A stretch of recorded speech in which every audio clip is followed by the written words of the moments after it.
बिस्मिल्लाहिर्रहमानिर्रहीम अस्सलाम वालेकुम। आज इस टॉपिक पे हम बात करने जा रहे हैं वो ये है कि ब्रिजिंग एक्सरसाइज क्या है, इसके हेल्थ बेनिफिट्स क्या हैं और इसको कैसे परफॉर्म करते हैं। ब्रिज बनाने के लिए आपने सीधा लेट के अपने घुटनों को फोल्ड करना है और अपनी कमर को ऊपर की तरफ उठाना है और इस पोजीशन को आपने स्टार्ट में 5 से 7 सेकंड के लिए होल्ड करके रखना है और आहिस्ता आहिस्ता जब आपकी इम्प्रूवमेंट होने लग जाएगी तो फिर आपने 10 से 15 सेकंड के लिए होल्ड करके रखना है।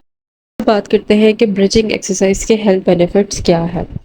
ब्रिजिंग एक्सरसाइज से आपके ग्लूट्स के मसल स्ट्रांग होते हैं, आपके कोर के मसल्स की स्ट्रेंथनिंग होती है, यानी कमर के मसल्स जो हैं आपके वो स्ट्रेंथन अप होते हैं। वो पेशेंट्स जिनका ज़्यादातर वक्त लेट के गुजरता है वो ये एक्सरसाइज परफॉर्म करना शुरू करें तो उनके कमर के मसल स्ट्रांग होना शुरू हो जाएंगे और लेट लेट के जो उनको कमर में दर्द होती है वो भी काफ़ी हद तक बेहतर होना शुरू हो जाएगी। फीमेल्स के लिए ब्रिजिंग एक्सरसाइज बहुत इम्पॉर्टेंट है क्योंकि इससे जो उनकी पोस्टमार्टम रिकवरी है वो फास्ट होगी, उनकी पेल्विक फ्लोर की स्ट्रेंथनिंग होगी और जो आफ्टर डिलीवरी जो कॉम्प्लिकेशन आते हैं, बैक पेन और पेल्विक फ्लोर के मसल्स जो वीक हो जाते हैं, इस एक्सरसाइज से उनकी ये चीज़ें भी काफ़ी हद तक इम्प्रूव होना शुरू हो जाएंगी। उम्मीद करती हूँ ये वीडियो आपको पसंद आई होगी, तो मज़ीद ऐसे ही वीडियोस देखने के लिए चैनल को लाइक करें, सब्सक्राइब करें और शेयर करें। अल्लाह हाफ़िज़।